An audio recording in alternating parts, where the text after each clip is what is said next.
How come you did?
Assalamualaikum mbokk yi ñu ngi leen a nuyu di leen dalala ci beneen jotaay Gambia Football Show on the Jollof Football Bantaba YouTube channel. I'm your host Chama, and as usual, I'm with my co-host Coach Che, to discuss the ongoings of Gambian football. Today we don't have our boy Seni, future president. He's not around today. He has a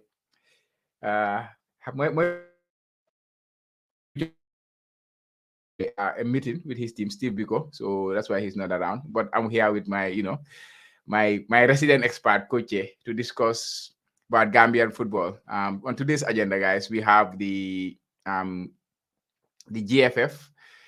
They held a meeting, a meeting with the clubs, with the league clubs for the 2023-2024 league seasons. They had a meeting this weekend, so we'll discuss about that meeting. And also over the week, the finance manager of GFF revealed on some finances about the GFF and the national team, how it works. So we will also discuss about the coach and your health.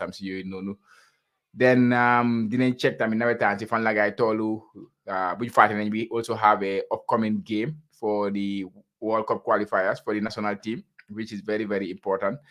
Just before we embark on the African Cup of Nations journey. So didn't say double header games, the preparation fan len tolu as a country coach but guys, as usual, this is the Jollof Football Bantaba YouTube channel. Don't forget to hit that like and subscribe button if you are new around here. And like I say, I'm with my co-host, Coach. Coach, nuyu naa la nu mu fa demee. Chama, fay naa la bu baax a baax a baax di la ziar di la delloo ziar waat. Di nuyu suñu audience yi di leen ne asalaamaaleykum. Welcome to the Jollof Football Bantaba YouTube channel. Understand ka home of Gambian football. Waaw Chama ñëwaati nañ origay terere. ñëwaat nañ dañoo demati. Yeah. You can. Of course, they can also watch on Facebook. They can watch on Twitter. We are on all platforms, and make sure you follow us on all these platforms: Facebook, Instagram, YouTube, and Twitter, and subscribe to the channel. Help us by giving us a thumbs up.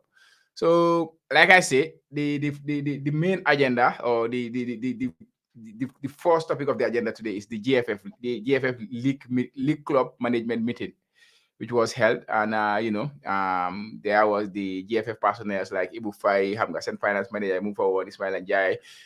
They had a discussion with the clubs. Of course, guys, making some revelations about that meeting.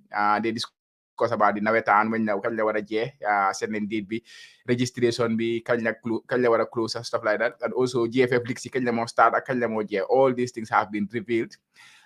Coach, I'm sure you have been following the developments of this meeting, and I don't know. I know you are busy with the Nawettan and stuff like that, so it's quite hard maybe putting a maker to the meeting. But of course, I'm sure you are aware of what has been going on by the meeting. So basically, this meeting of the whole every year, I believe. So can you just give us a briefing about the meeting before you get into the details? Wow, Chama. Basically, come go like I want time for them go for them, but I was following because GFF seen Facebook page ñu ko doon update Amadou Oba ñu ko gërëm moom tamit si liggéey bu rafet bu mu nekk di def understand nga waaw basically it always happen understand nga but man léegi mo time bi ñu koy def understand ak ni ñu ko doon defee personally understand nga it's just a personal opinion okay man foog ne war naa gën a professional lii nii understand nga man li ma feel ne noonu la fa war a demee mooy because man dama gis ne ñoom dañuy ñëw rek indi teg wax leen ngeen waxtaan understand nga mënuñ faa ci dara lu ñu ñëw dañoo ñëw explain leen break ko down pour ñu understand xam nga so then ñëpp ko adopt ñu dem ak moom so amul kenn kuy soo waxee sax challenge nga wax challenge sax dañu ne waa ok we look at it understand nañ ko bàyyi xel ak yooyu ba du su sa change dara understand dégg la there are certain powers given to the federation we agree 100% but man li ma feel noonu la fa demee mooy after every end of season okay all allied associations because then si day bokk dañuy invite guys should have their reports okay then moo tax moo yaakaar ne the clubs also should have an association. It might not be affiliated with the federation, but let them have their own body. They come together, have their own body. After the scene, understand that you do analysis on what they seen, what they feel went wrong, what went right, what should we improve. Understand that? Then we can have a roundtable meeting with all these key stakeholders. Because they are stakeholders, clubs are stakeholders. You understand? But to bring all 34 clubs together, understand, that's difficult on one table. So they should have a representative. On the when you send card. Now I'm all the association. You talk with the GFF competition department or let's say and the let's say the GFF EXCO members, you have the responsible on local football, basically. New water, understand. They have innocent proposal. Innocent reports. One then guy today if I 2 or 3 days meeting guy them new one. Understand? Meet but am something concrete. Guy prepare loan indico. That's the board do never kasela. All the stakeholders in general no organized in the loan. Man lola feel. Understand? Then after guy put a so they say almost 1 month before league will commence. Guy author this meeting. Now this night am time for teams to have all certain teams necessary because you're young in automated yesterday was done the 21st. League by start on the 10th. On the 10th, yeah. So do you think the teams they have that number of time and days to facilitate all these things you guys indicate you guys in the S? Yeah, that's absolutely right. But before you get into the details, some of the dates that you guys announced, my Nawettan to end on 30th October. I think that was known already. Nawettan by end of October, and then registration window it closes 31st October. So that is like about a week from now. Like I want to complete and registration and the GFF league starts on the 10th November 2023 and ends on the 30th June 2024. So sentences and dates already. League B is now about 2-3 weeks, less than 3 weeks away. I don't know, like I told you, when it comes to the fixtures of the different leagues, like not revealing and all those kind of things, meeting back like any other thing, any other information, bo jele meeting. Chama, definitely. Apart from some key points, guy, where the domestic lighting system be, match venues, transportation support, registration of players, contracts, understand. But you involve players, you don't really have a say on that. Transfer clearance, the FA Cup format, understand.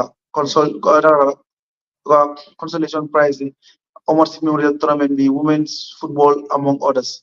Yep, guy, discuss go. Guy, want to do go for a but Chama, comme ni ko waxee rek li ma la wax ngi nii yow league by war start let's say in 20 days time. Okay. Fixture génnut. Yeah. Loolu is something else. Man foo naa fixture war naa génn depuis first week of October fixture war naa mën a génn. Absolutely, because you like. It's not a difficult job, right? you already know the teams that are playing in the league. You already know just to run your fixture, and then organize it, like present to all the teams. It should even come before Lini, because we all see how it is done in other countries. Like there is a set date, like there is an announcement when the fixtures will be released already. So before the season end, like before the Premier League end, for example, we already know, even though they have how many leagues going on, we already know there is a set date that the fixtures are going to be released, and actually teams look forward to that because it's a very interesting thing. Which team you're gonna play first? Which team you're gonna play second? When am I gonna play my derby game? All these kind of things. If they muna, if they yokadana, if they yoka ambiance six competition be. Understand? Why so talking about time being? If we teams are done in pre-season, can have play next game and be it's like I forget about it. I don't know. Man always the one feel like understand then you Yeah. one step ahead, you 2 steps backwards. Mm-hmm. Let them not get me wrong. Understand? GFF, they are trying. Understand? But they always try. Understand? Because you're young and you're playing a professional league. You understand? You have started by now. And it has to start from you. You guys should be more professional in your approach. Because team C, before guide them pre-season, what no ñoo mëna xam seen fixture yi ndax lu mu leen dimbale naka la ñoo mëna préparer seen boppam si pre-season bi. Well, pre-season never let just them fitness test. They did it. Fitness test, wow, is key. But if you know your fixtures, then you have week 1, you prepare week 2, week 3, then you have set test money. Yan week or yan test go fix. Again, so with tips there, got to play test games due to your based on your fixture list. Yeah. Understand? That's very key. Telling you, whatever fixture is very easy. You have all these applications everywhere. You just put down the teams. If you have dates, put the dates there. Then not do it. It will synchronize everything. Understand? That date. Yep. Also, date difficult. You'll be different. You synchronize all the fixtures from fixture 1, but last fixture. Understand? Then you also put that of input B. That for dates. At time, at venue. It's up to you. I think Lolo, it doesn't even take a minute.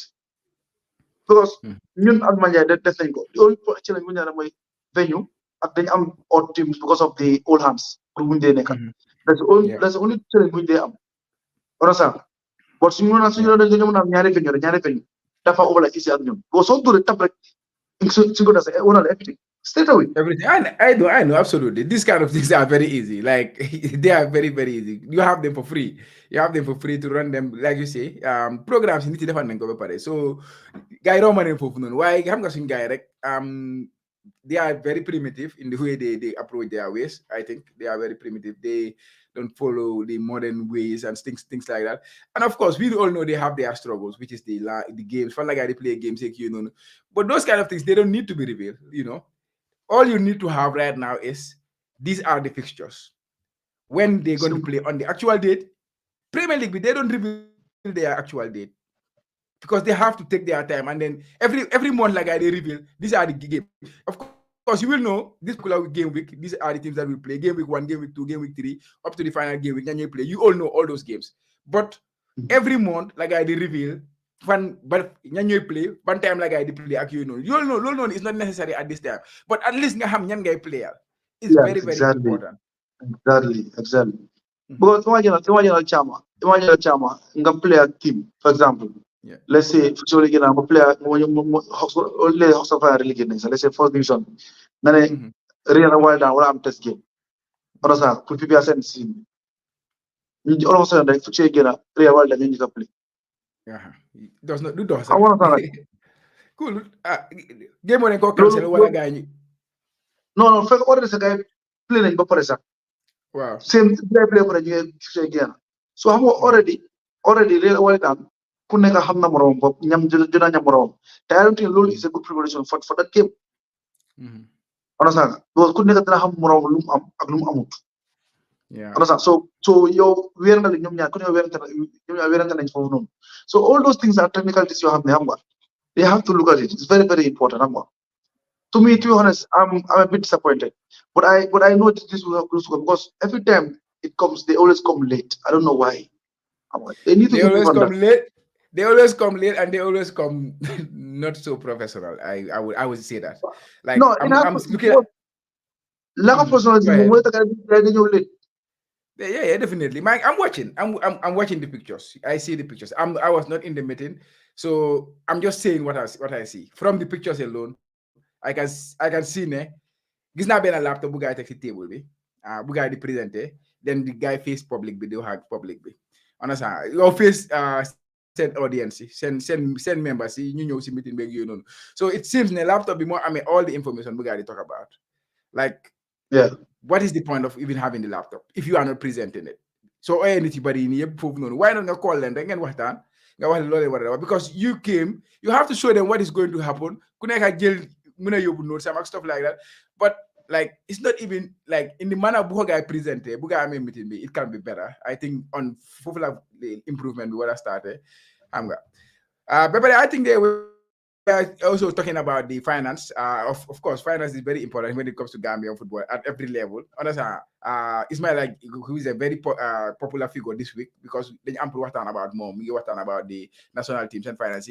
But he also spoke about the gate takings, about 30% between two playing teams and stuff like that. Said, agreement. Uh, Man, I thought the league games were free, to be honest, because they didn't get say nobody. But of course, I know when they play at the stadium and stuff like that, it might be necessary to pay and stuff like that. But generally, the league is not very popular in terms of audience. Chama gabalam xamoon nag na di nga ñëwaat si yëfi GFF seen lifin ti mën a How ñëw does meeting bi the gates work? Yeah. ma ne nga balama de sa leen baa ngi break Right. may xam na da ngaa ñëw Right. ne after di nga ñëwaat si yëfi GFF seen Yeah. registration player registration bi yooyu noonu o da ngaa proceed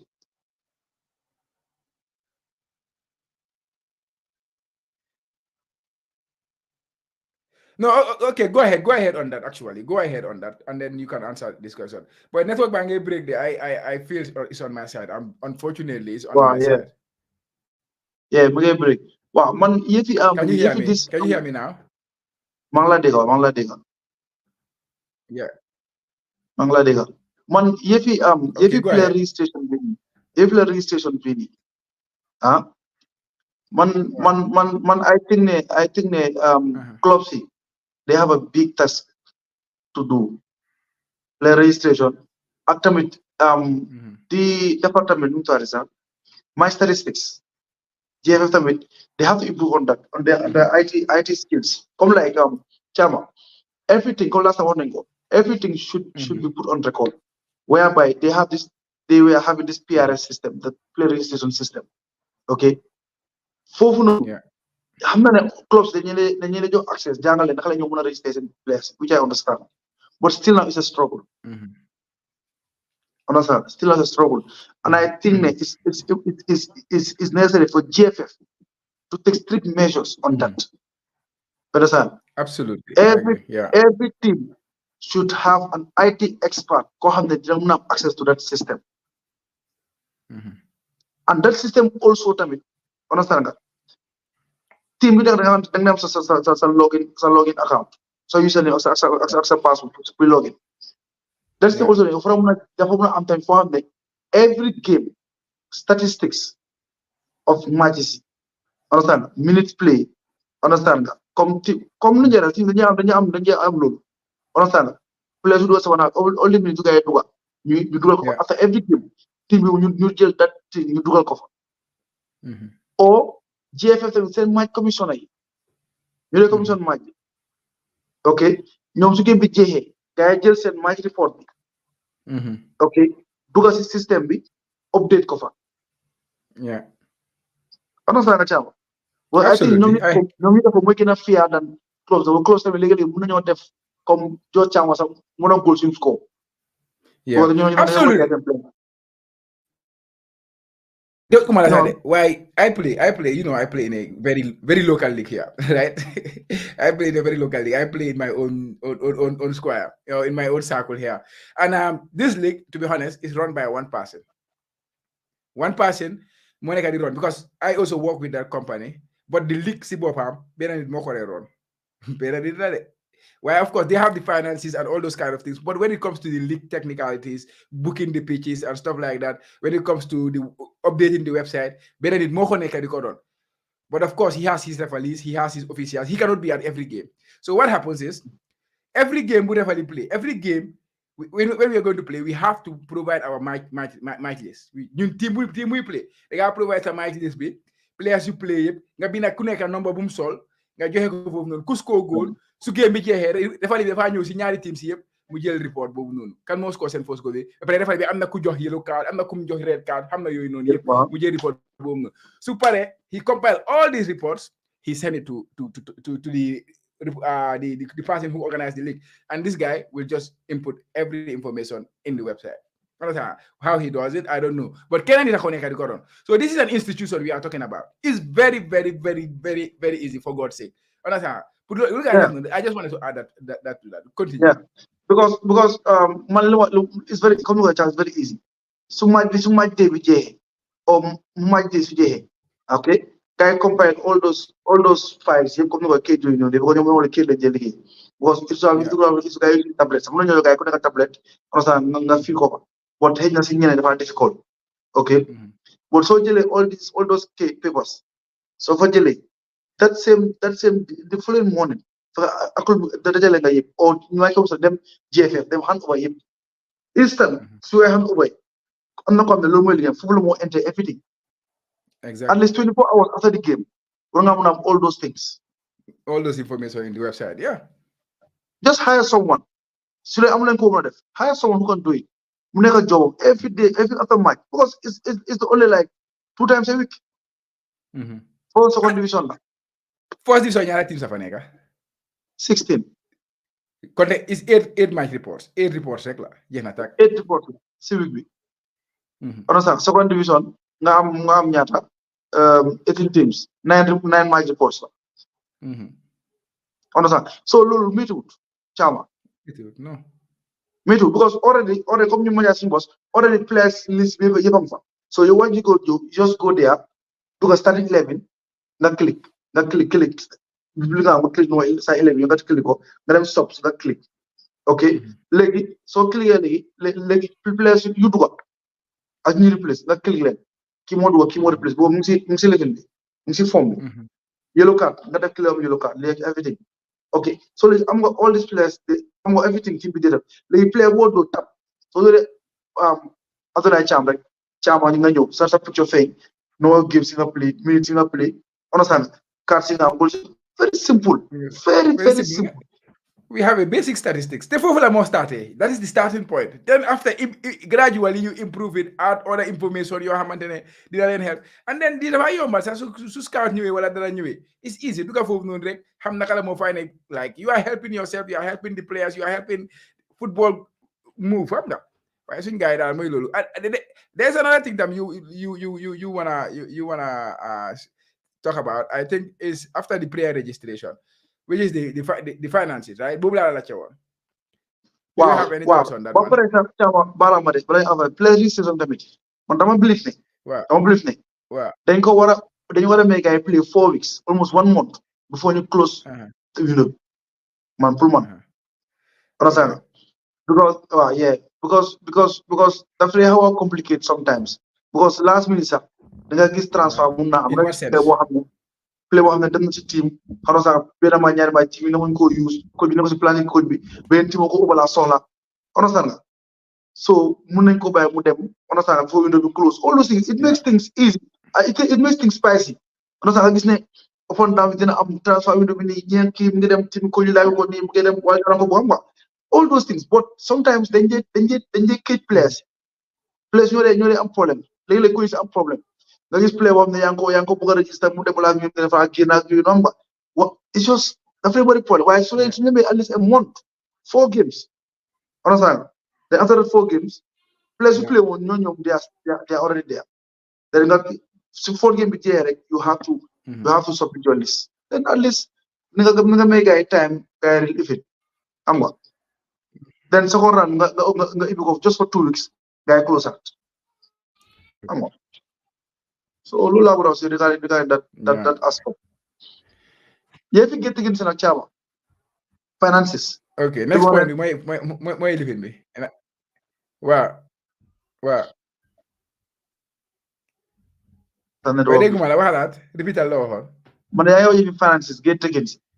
Booy maa dégg. maa ngi laa dégg waaw. waaw. yëfi gate taken si. ok. boobu moom man mënuma see lu bari parce que gate taken si moom gëmuma ne gannaaw stadium maa ngi guddi gëmuma ne gate taken si daf lay am fere si ligue. waaw. because ligue bi ñu ko def si daan. du dee am fayda loolu moo si jaaxal di. because I can understand stadium comme maa ji guddi yi waaw. loolu moo si jaaxal gaa nga ko def main topic but anyways yeah next one mooy nawetaan bi yet la gaa wax ne la moo jee of course you are very much involved in nawetaan this year and other years of course but this year for many yow doo jël si nawetaan moom is a lot so how far do you think because of gaa joxe leen timeline of end of this month pour ñu jeexal ko do you think ne zone si dinañ jeexal seen nawetaan si in time and yéen seen zone bi foo leen toll Chama mun na la wax this for free Manjai bu soobee yàlla yonente bi dinañ jeexal suñu nawetaan bi on time parce que ñun at community level dañ make sure ne everything ñu squeeze ko in it was very difficult understand we had to sacrifice so many things especially the teams some teams really suffered ñi nga xam ne ñu ngi si ñaari understand they are really suffering because imagine nga war play quarter finals ñu la play lo match 3 it has never happened before quarter finals yëpp benn match la but because of the tight fixture schedule mu doon ñu try squeeze ko in understand games ñu ngi tenante game nga gis ne teams bëri most of the teams dañuy rest for the 8 hours ñëwaat play which is not a crime, but it's also painful given the fact that Gambia players do not have or do not have enough facilities or diets on the flight develop for recovery. It's very, very hectic for teams. I know that.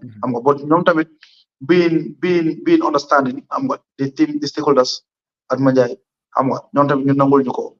And Lila, if you need to communicate with your people so that they will not umbrella. So you understand wow, one thing I can assure you, by the 31st of this month, which is probably Tuesday coming next, all our finals will start. Because quarterfinals, sorry, semi-finals, league we start Wednesday, Thursday. Okay? Because there's a Friday, Saturday, Saturday, continue. Why? Because of the other teams on the so for you in that space. So probably by probably Canada plays some Sunday, then the other one will play on Tuesday. It was more the match day. Then next night finals not out. So if we have it our way, so if we get one team demonstrate finally that weekend, we have finally Friday and Sunday or Saturday and Sunday. Yeah.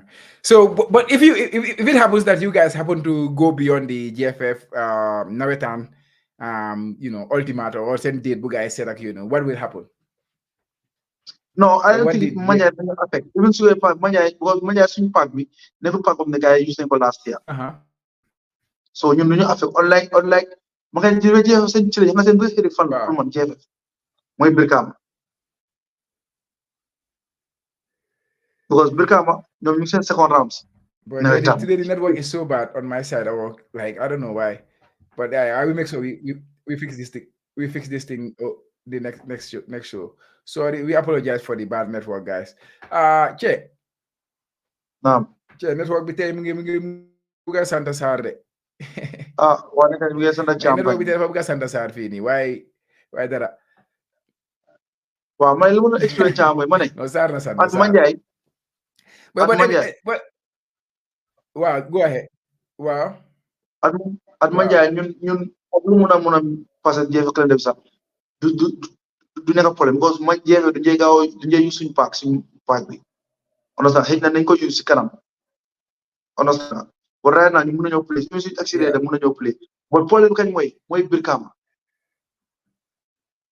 because Birkama ñu seen second round of games te Birkama seen paak bi is very very important for the GFF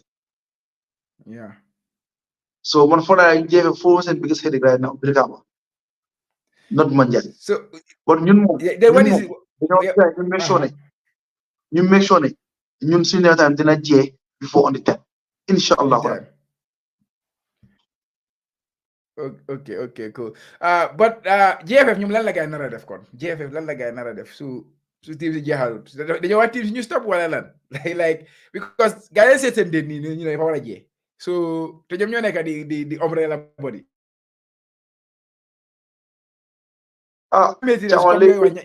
comme ay Brikama foog naa ne gaay yi dia wi back when it comes to the Nawettan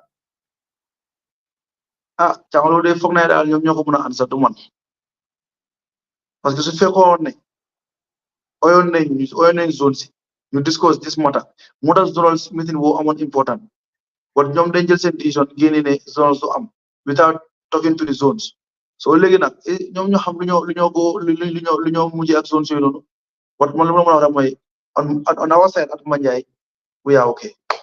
I'm sure we will not have any conflict or any problems with the federation. I can tell you that for free. Connection is so unstable.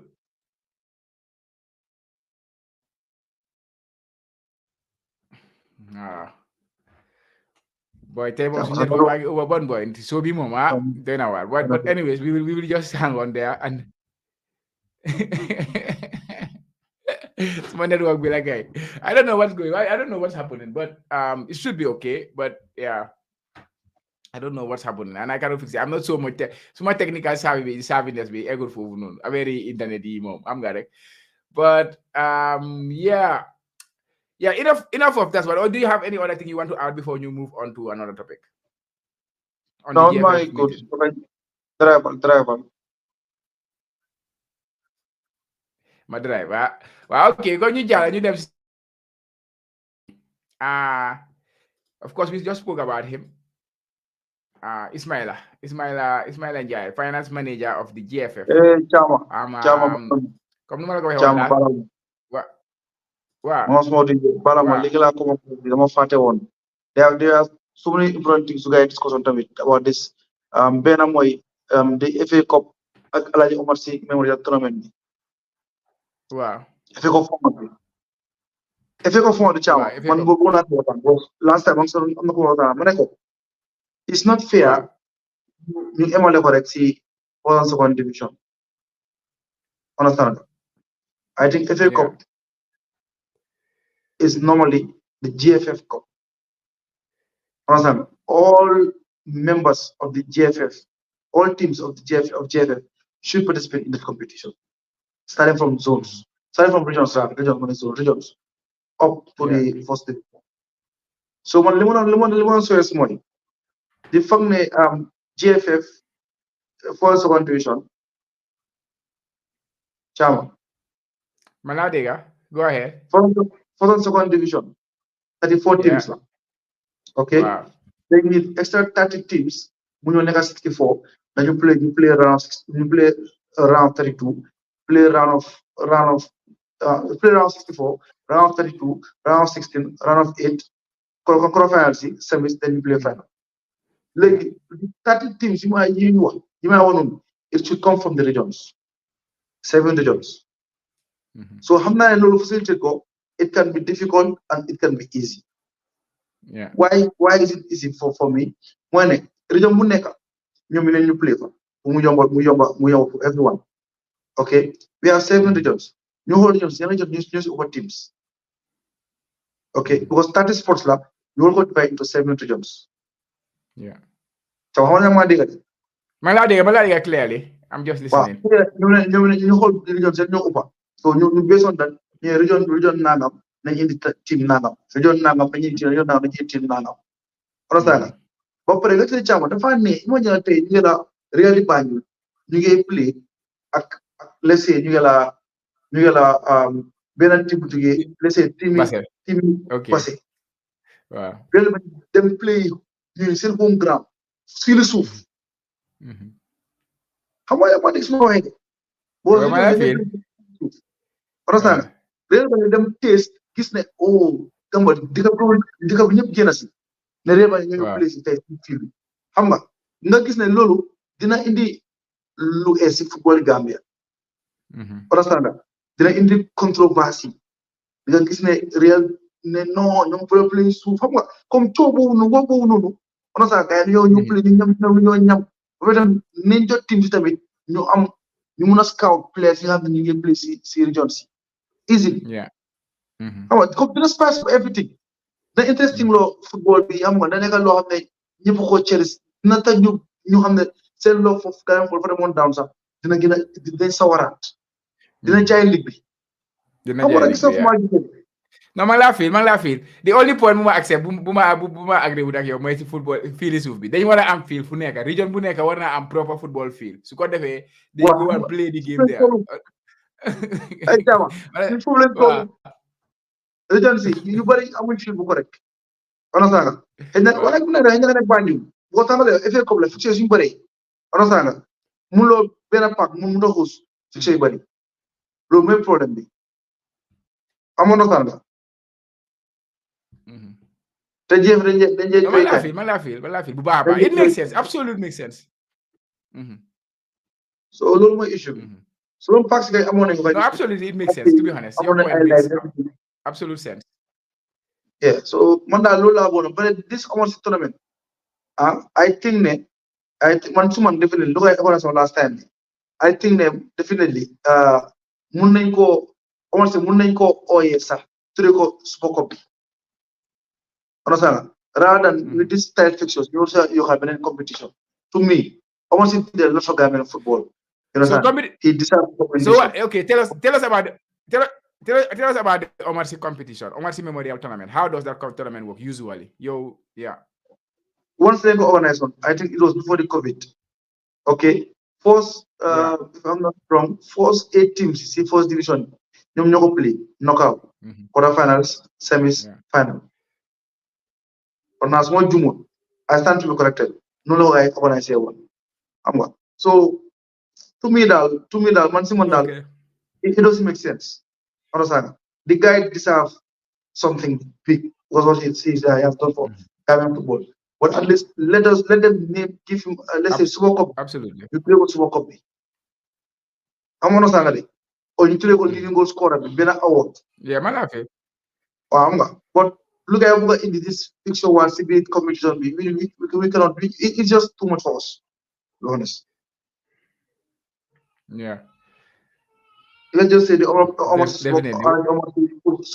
Super Cup. Yeah, na. You use Super Cup you to mujjee tak definitely but waa ñu jaala léegi ñu dem si sa waa ji Ismaila Jai, finance manager of the GFF. So like last Monday, the GFF house update. People got them every Monday. Then they have update on GFF same Facebook page. Speaking about pertinent issues at GFF.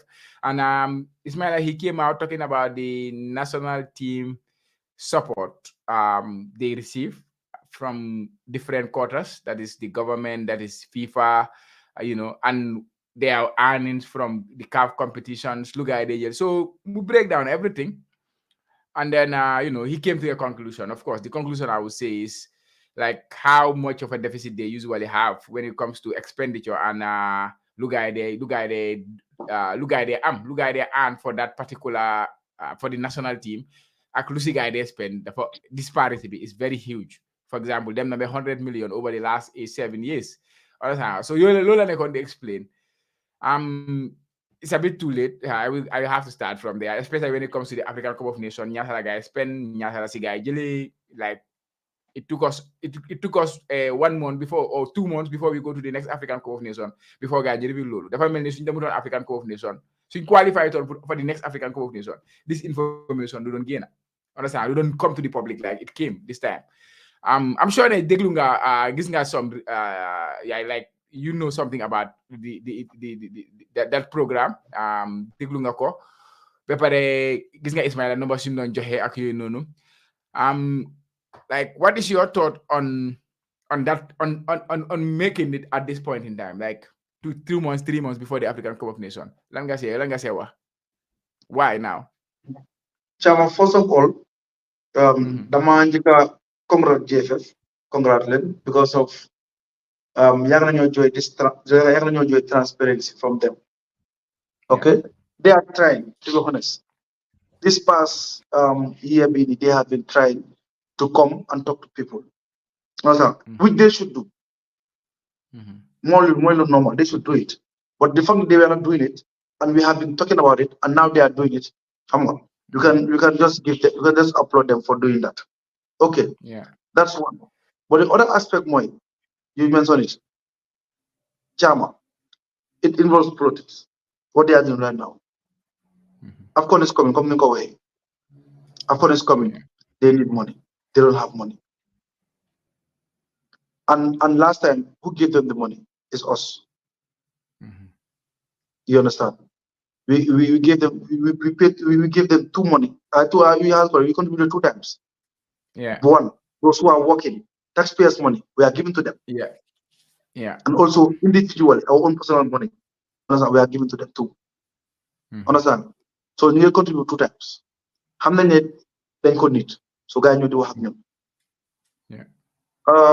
Personally, man personally la munawade. Okay. I don't think it's right. What they are doing is right. Not only GFF, I mean both GFF and the ministry. You understand?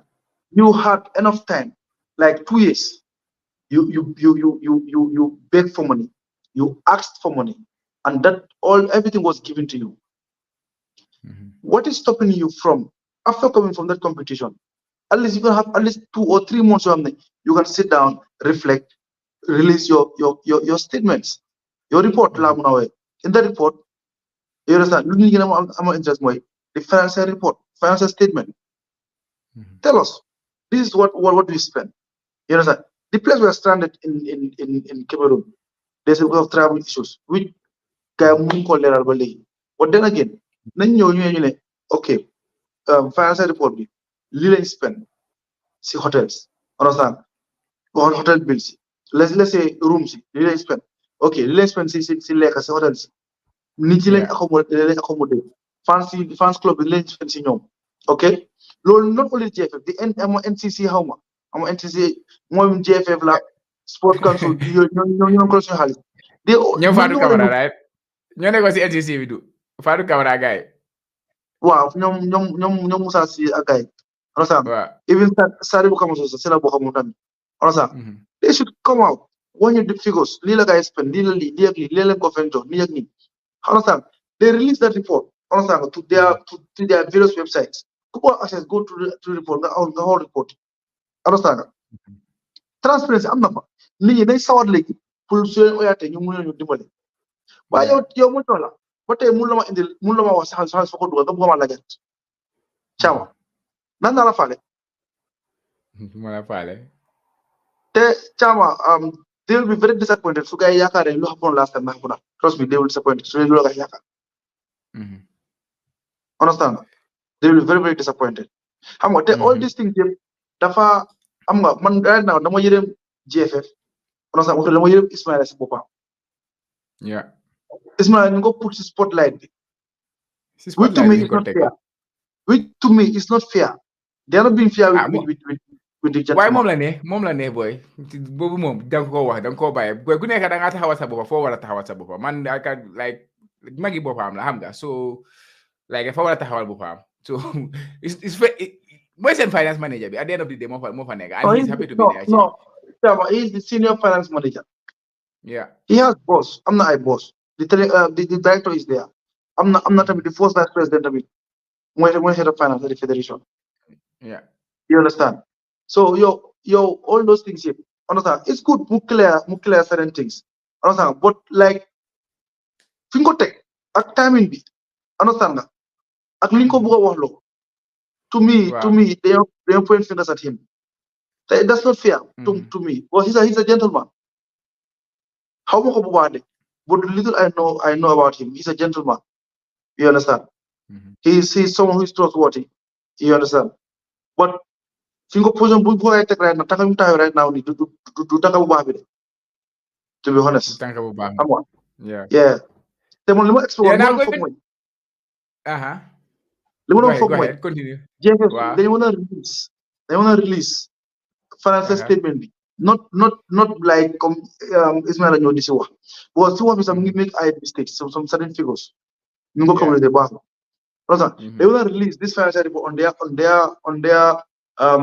social media platform ak si website bi then Amadou he is a journalist he knows understand they can create kind of a question and answer session understand nga or mu créé benn plateforme boo xam ne ku nekk dafa laajte question am then su paree dégg nga Ismaila mun naa ñëw Amadou jël question from the media understand nga ñu ne ko comme Jollof Farbantaba ñu nge what comme jël seen question laaj leen ko then moom mu tontu nga gis ne duñ ko du nekk loo xam ne est-ce que hit something like mu nekk live on air ñu ko question nga loolu sax mun na nekk something lu ko confuse mu woo taw intense but suñ ko bàyyee comme laaj ko Amadou ko laaj questions from the audience moom muy tontu I think mooy gënoon a easy am nga ku nekk wax viom ku nekk wax xalaatam ñu mun a am closure in this issue but right now there is no closure instead dafa gën a ibeeku there are so many questions that needs to be answered absolutely Pepe Sawaji mom si boppam naka daal di because I watch the program I watch it live and then I actually I ask them a question because of in the end is Amadou moo ko doon interview Amadou mu ne ko this document or these figures are all in their website boobu mag si gën a naxari man mu ne figures yi everything in seen website bi so after I ask them a message man dugal si website bi pour find seen figures yi nii yu mu nekk di wax nii gisuma ko so yow soo waxee dara on air nga ne mu ngi foofu noonu make sure ne mu ngi foofu noonu ba pare ma la ci ko question mi ngi dina answer my question at the end of the day so xam nga man moom suma passé la waaye mooy loolu noonu gars waroon nañ maa tontu wax fan la nomba si nekk after like they have their financial report on their website but I think it cover up to 2020 ego 2022 si seen number su gars joxe nii up to 2022 la dem because Afcon bi 2022 lañ ko play like si financial report 2022 bi la ñëw Afcon bi wala sax bi gars génne 99 million la gars spend that on that year Afcon bi bu ñu demee ñu jox leen prize money about 62 million and he not even mention how many la leen nit yi ñaata la gars yi amoon from government going into the Afcon ak how much they earn from loolu de ka di wax ni bu numbers yooyu waxut ko all they say was we spend this money on the Afcon we receive this the financial report was in some way was not sufficient. The information was not sufficient, and some of the information that they put there was not correct, like you say. Like 2018, I give you that example. They should go and check that number. It like that was so easy because you say FIFA give you every year $200,000. $200,000 job. Ngane first year be $200,000 was 2.9 million. Next year be it was 9.9 million. Once you say 2.9 to 9.9 million. What like what number so what 2.2 what was the rate wow exactly 2.9 the rate man dama ko calculate dama gis loolu noonu rek ma ne kii this is wrong su fekkee 200,000 mu war fa wrong and then I did my back calculation it was $11 dafa gay calculated at $1 so the second year at least you can see it at close to $50 49 something like that I will give them that one then next year we yoko to 10.2 million next we yoko to another year we dem to 10.2 then the following year for the 2022 we dem to 10.4 so at least rate bi num don demé it was okay but you cannot jump from 2.9 at the li nek 2.9 million next year we nek 9.9 million like if you are a finance guy and then you cannot pinpoint that like man financier bobu non mom da ko doubt de to be honest and but anyways any other things your jangat si lifin bobu non si discussion bobu non wow mention of operational cost but he didn't break it down he was only focused on the national team the 8 national teams okay I know one na ko several times challenge GFF because GFF moy government okay because GFF student government mënu ñu control national team rek di ko France 100% okay I think the GFF nag léegi su ngay def li war def ñun ñoo jëflante ak ñoom but still now am nañ fuñ de sukkandiku mooy ne government never give them what they ask for the national team so everything dafay link on their story moo war a guy am over $100 million debt bi nii from $68 million lañ amel banks understand waaw loolu insane xam nga naka la koy di fee loolu tamit is a question boo xam ne war nañu ko mën a answer léeg-léeg tamit mooy kon mën a waxee rek mooy yëfi operational cost bi mu ngeen if I give them 1 million 500 first year first quarter first half of the year the other 500 comes later which is known to everyone okay léegi yoo xam ne from 1 million to 1.25 million léegi I think it's important moom tam mu ne operational cost yi GFF ñaata la every month ak lan moo si involve one we know that the staff specialist is part of it understand but ndax league bi tamit technical matters like the league and other stuffs are they part of that operational cost more like small league bi what the prize money but like referees match commissioners see understand nga comme what do you call it ground comme match coordinator see understand ñëpp seen transportation bi seen ñëw fa ak players yu njëkk ak teams yu njëkk daal loolu noonu lépp si operational cost bi la bokk I think dafa need to break down all those stuff but moom dafa based on these things only on the national team moo tax ma la pro teams si involved because they know money for the national team. Yeah, that's why it's so easy to see. It's super easy to see. Because no way, it's so easy. But like another thing, it's not just about what they spend on the AFCON or what they spend on the team. Like, and it's not just about the money you receive. That is just there to help you. But what are you doing to make yourself, to elevate yourself? There are many means you can use. Self-sustainability. Like it's key. They have to find their ways. Actually. Nakala guy, the muna create avenues. You guys, the muna tap into funds and stuff like this. Jazzy sponsors young any. You have the opportunity to get a better deal. You always go for the better deal. At the end of the day, you're gonna favor them. But it's not like kumane on the deal. Like keep on deal like mom since 2000 and small while. So by my keep. I'm gonna if you catch you know. I don't know na lola guy can that see other aspects you know. Because just a Jazzy deal, you can have you can have better sponsors. We all know sponsor with the Amak Sala. We don't know what the details are, but we can have a better sponsor with a better, like for example, Tijan Jaite. Nobody mentioned stuff like that. Why are they reluctant to work with Tijan Jaite, who is very, very prominent in Gambian football? Kwame is a Gambian legend, and he's helping Gambian football. I don't. I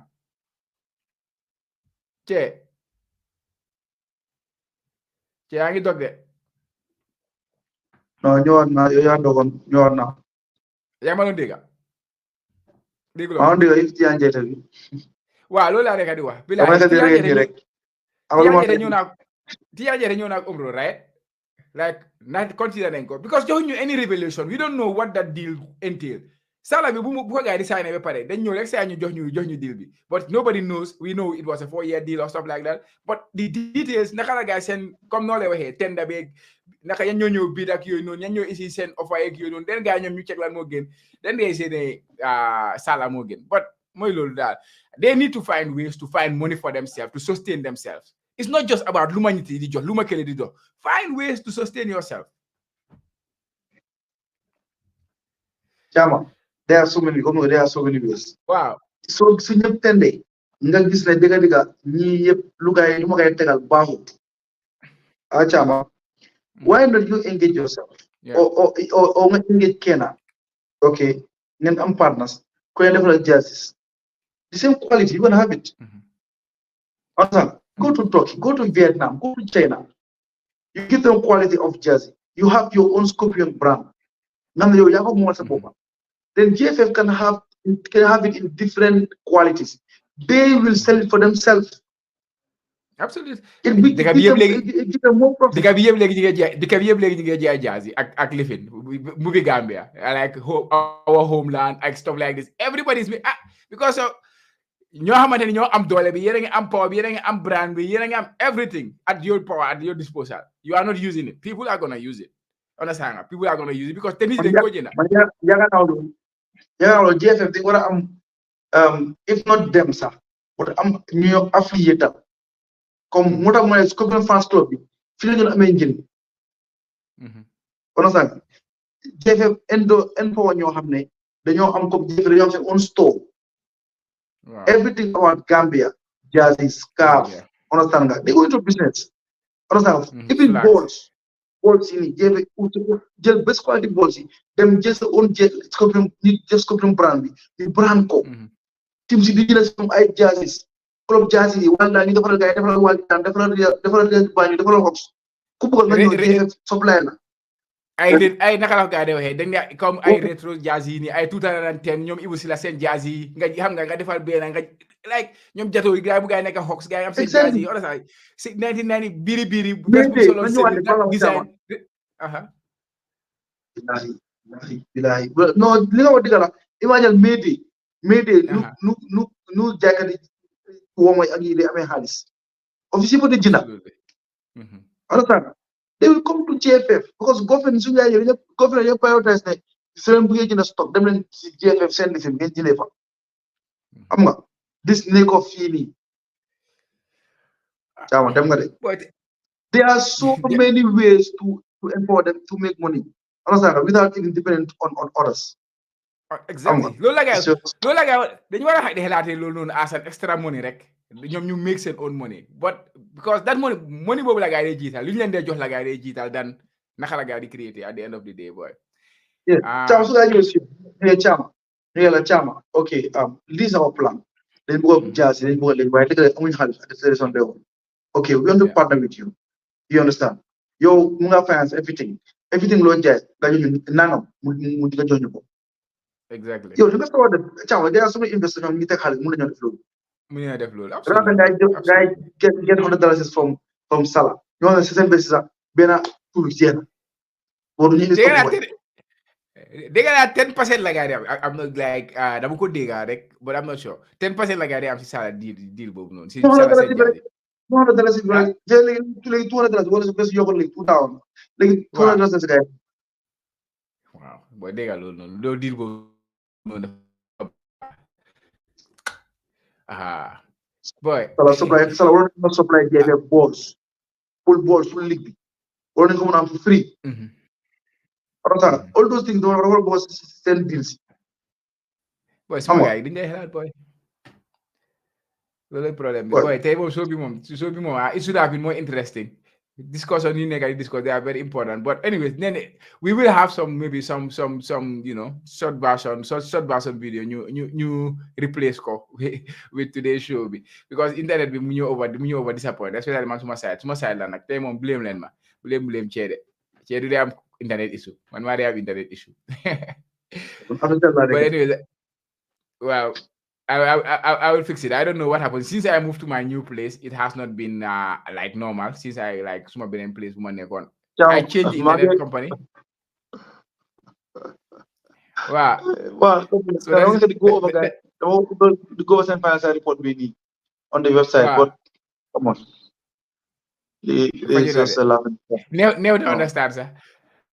But another important thing we want to before you close tey mooy suñu World Cup qualifier 7 to 21 ñu ngi war a am 2 games Gambia Burundi mooy suñu first World Cup qualifier bi it's gonna be away to Burundi they will play their games away from home so like seen last game Tanzania how guy play on and now according to what I heard according to Luma Dega si space bi from Mamadou Ba nga wax ne groupe bi nga xamante ne ñoo tax seen game bi this time Morocco la guy di play so I gis ne Gambia tam seen game dañ ko play against Ivory Coast Morocco la moo nekk there is no announcement yet but loolu laa dégg si reliable sources yooyu noonu understand so it seems ne suñ both World Cup qualifiers it will be held in Morocco and it's here but we have not had anything. It's less than a month now. Today is on the 22nd or 23rd 22nd, right? Yeah, today is on the 23rd, sorry. Yeah, so it's less than a month. By this time I think they should inform FIFA or CAF fan la guy play seen games yi once they inform that like I think it's easy to just go back to your people nga ne leen ne game yi fii leen go play waaye gars yi defa nguñ loolu noonu de but loolu mooy yaakaar bi daal Morocco how optimistic are you about these 2 games coming up and preparation of course when it gets closer then si waxtaan more in a football perspective. Actually, that is what we should be doing about. That is what we like. It's not necessarily what GFF do, but because of new GFF they do hale. That ñu dee mérité fokk ñu dugga si waxtaan yi naka la ñoo prepare ak yi waaye xam nga yaa ma gën a xam na yow suñ toog suñu waxtaan football la naka la ñoo kiggee booy bi naka la ñoo passe naka la ñoo fee tactique yi loolu mooy suñu waxtaan Why if you do guys yelling? So how are you feeling ahead of these two World Cup qualifier games?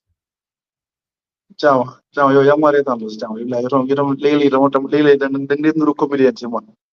Ciao. Comedian Ciao, lad. so do dem muro fu la ñoo play. Yo system bi pare nga pare gaay nga amul xaliss. Ñu ngi ut force. Bu defar stadium. Le fu la wara play ciao. Lu mu do host afcon qualifiers. Lolu dina mëna host World Cup. Xani tamit nak. FIFA nga wax ni. Sawaji Gaba. Sawaji today is on the 22nd. Then yeah bro, it's 22nd. Mama in Japan, that's why. Man duga na si next day we pare. That's why I'm on the 23rd. Ham gas mo bi rek. Why bala. Yeah, man different world la nega. Well, the issue is there is guy luñ waxon lu Ibu Fay wax si platform bi ñom Habibi ak Sana. Mu ne dañ doon xaar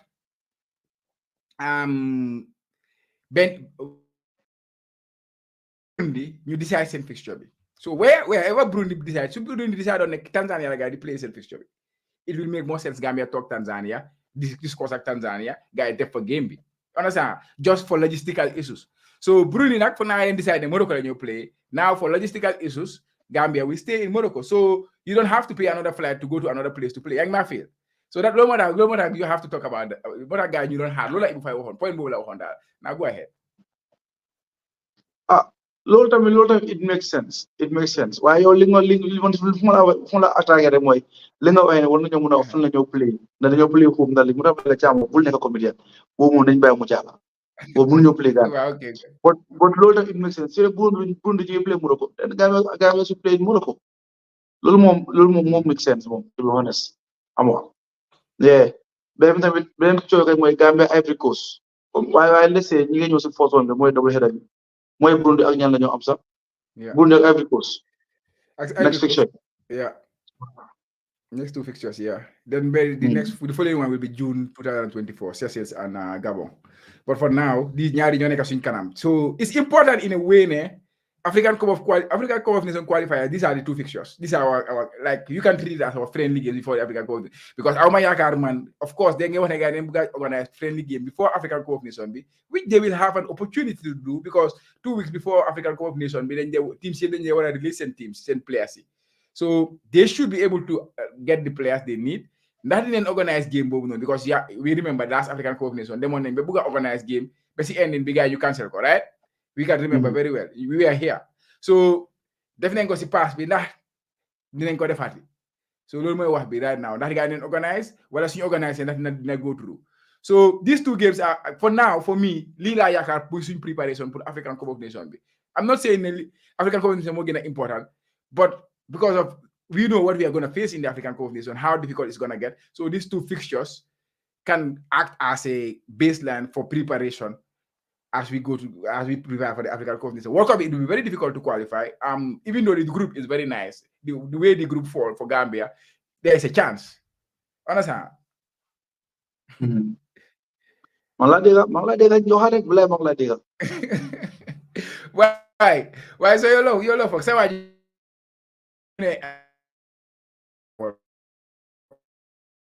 Ivory Coast first debut. Like Mane yabi mune suñ doore Ivory Coast the first round of the World Cup qualifier Suleiman Gay mune suñ doore Ivory Coast we will qualify for the World Cup. We will qualify. What's your thought on that? Xalaatam la wax rek te xam naa ne ñun ku xool suñu history ñun it's easier to play with bigger nations than play with smaller nations. So ñun foofu la ñu amee problème suñu début dëkk yu fi la ñun si la ñu am problème. Understand? So fekkoon ne ni ñoo mën a jéego tim su mag yi suñu dee dundee dañuy doon easily da mënoon naa wax ne yes but ñun suñu biggest problème mooy nekk tim yoo xam ne dañu fi la ñu ñoo leen moom. So moo tax there's a big question mark regarding that thing that suñu dooree Ivory Coast dañoo qualify. I don't think so. Loolu is not enough. Between Ivory Coast, that is not enough. It's very motivating. Suñu leen dooree moom big motivation la, but that is not enough. Man li ma CFA preparation pour afford bi nga wax comme fixtures yi nga yaakaar ne 2 games mooy suñu preparation. This is going to be in November. Of course, it's going to be played in January. There are so many things on the what Yes. happen between those 2 months. You understand? Léegi man li ma doon xalaat mooy kut AFCON suñu duggee campagne benn test game war nañ ko mun a am te test game boobu diggante ñaari continents lañu war a mun a am test game either Nigeria or Ghana. Few teams because ñu ngi play suñu first game against Senegal te ñu nag ki ma doon tam ñu bokk group. Okay, so they are powerhouses. You know that. So I think the other powerhouse, the Ivory Coast, comes in black community. Let's say black Africans. It's only Nigeria, ak Ghana. Ñu ma gis ne war nañoo mën a jox ñooñu mën nañoo mën a gaay player gaay ñu teg boo xam ne xam nga ne mën a jëmal ñu prepare against Senegal. Ivory Coast is important, but the Ivory Coast November ñi place su fa nekk the place ñëpp nañ available or most of them nañ available pour Africa Cup of Nations. Injuries are here. Team play mun na lose form, play mun na lose mun na ñàkk amount of game time. All those things dañ ko consider. So mun ko rely on that November fixture pour mun a su preparation bi. Tol su commencé comme am nañ 2 weeks pour kick off. Nañ am benn test game either Nigeria or Ghana. If I have it my way, we are going to play against Nigeria. No, absolutely. I absolutely get your point on that. Getting that friendly game. I'm sure that they will work on preparing a test game, even if I didn't mention that. Honestly, but like Luma history wah moine Buma puts my all hopes on guy you make on a qualifiable friendly ball. Okay, we just coming back from international break.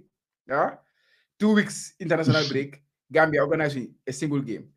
Previously, suñu last World Cup, suñu African Cup of qualify against Congo. After Lolo, we have another week to organize a friendly game. So it's like it seems there is a 3 weeks run. Like if you extend it, that after Congo we have 1 week, and then this international break we have 2 weeks. So we have a 3 weeks run. Definitely, understand? And what look at the problem? We have is so so how is making a problem right now? Like we have 2 big games to play. We have to travel. We have to consider travel. We got to spend for Ivory Coast and Burundi. Think of Mundi play preparation move for how is body for do for no. The so for we are getting African Cup of Nations. You have 3 games to prepare for. Of course, captain and your preparatory money and stuff like that. Nengosi ball have you know. I look at the government big. But now what say that benen game like man mom diga mom I will not be surprised. I will not be surprised. It might not be the case, but I will not be surprised if African Cup of Nations play win game. I will not be. So happen do my better that. I wish we do more than 1, at least 2, because you have 2 weeks to prepare. 2 weeks before teams here release and players see CAF or FIFA, whoever is responsible, they have that authority on teams, clubs when you release and players 2 weeks before the competition starts. So Team Bunega, country Bunega, you will have your players at hand. That's your how you use those players. So we might be in camp. We not even play games. I don't know. Understand? And another opinion is here from Nick Jai. For the Gambia to qualify to the World Cup, we must play our home games at home. But failing to at home, our chances of qualifying is very slim. According to the last meeting from Ibufai at Guyami, there is a chance so next World Cup qualifier, not this one, not the upcoming one against Ivory Coast, but the following one, which is in June 2024, that should be at home.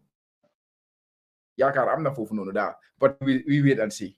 Like 2026, 2020 ban go on, 2025 or 2026. Go on play home.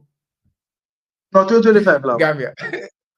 2025. 2025. Wow. I just said that. But the guy got internet will disappoint. To be honest, I would like to apologize to the audience. The internet is so bad, guys. I'm sure who want to say on pre-recorded video Bini will be very disappointed. Of course, we usually provide better quality. And so internet be definitely need them. Flow, like you know. But anyways, for anyone who has been around, watching us, following us, we would like to, thank you, and I also apologize again for the poor reception today. Coach, any final words before you close today?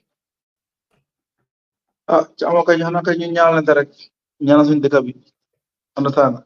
ñaanal nag bu ñu am disappoint si AFCON bi parce que gis nu moo demee nii man amoo yaakaar de amoo yaakaar nañ play AFCON de su fekkee dañ yaakaar ne xaalis foofu ñun nit ñi dina métti rek nan loolu yow moom la yaakaar dinañ play du caaxaan bu ko keroog mu déggee ministre Bakary Badji lu mu wax naan ne nañ engage government ñu ngi try ñu ngi discuss understand with the president ministry and also the vice president and ministry of finance ñu ngi try pour seet lu ñoo fluctuate funds ñu ngi nañ engage compagnie si tamit ak yooyu noonu yëpp caama yow yaa ngi yaakaar si ñi nga ne dañ bankrupt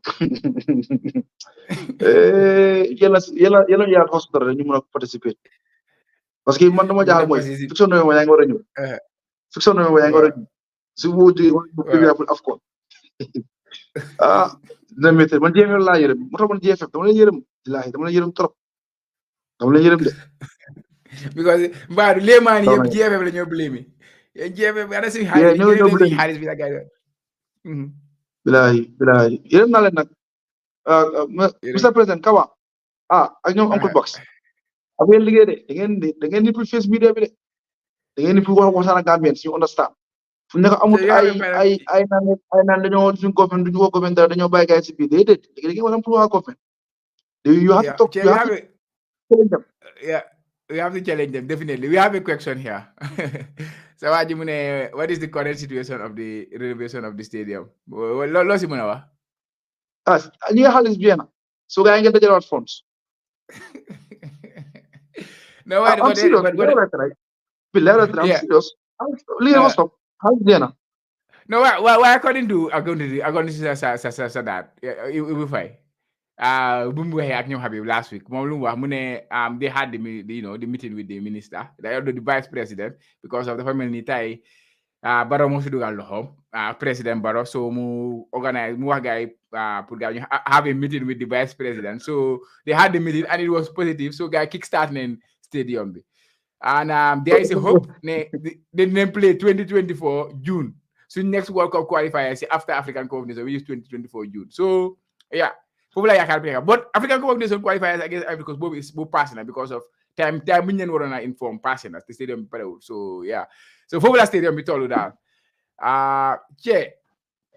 yéen si aga jàmm but also tey waxtaan about suñu foreign based players yi xam nga boobu dama ko bàyyi dama ko intentionally bàyyi because I want to do that over the week because tey maa ngi xam nga dama dee mën a record si biir week bi xam nga so I will do a recap of that I will do a recap of all the players probably tomorrow and see naka la players yi def yaa ngi ko minte war nañoo affaire because mi ngi amoon injury si week bii nii and it's not good. It's not looking good for now. But now said more details about that, and I will share more information about that.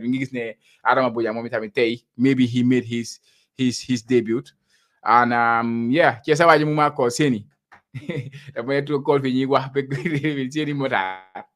But after, anyways, yeah, affaire bi mooy loolu daal coach bi close al affaire bi ñu dem. non di ñaanal ñëpp am jàmm dëkk bi am jàmm Gambia dem kanam ñaan rek yàlla dafa ñu sutura bañ mun a participer all these fixtures ñu mun koo mutali daal ñu ngi ñaan loolu yàlla daal. Yeah. All right, guys, there you have it. That was the Gambia football show on the Jollof Football Bantaba. Today it was very bad. The reception was very bad, but yeah, I will make sure that we work on that the next time we come here and make it better. Yeah, we apologize for that, and thank you guys for being with us this long. Be then you have been in rendezvous next week. Inshallah, we'll be back. But yeah, watch out for the Jollof Football Bantaba YouTube channel. There's a lot of things coming your way over the course of the week. And until we meet again, guys, goodbye. Coach, bye, boy. You're day one. Ciao.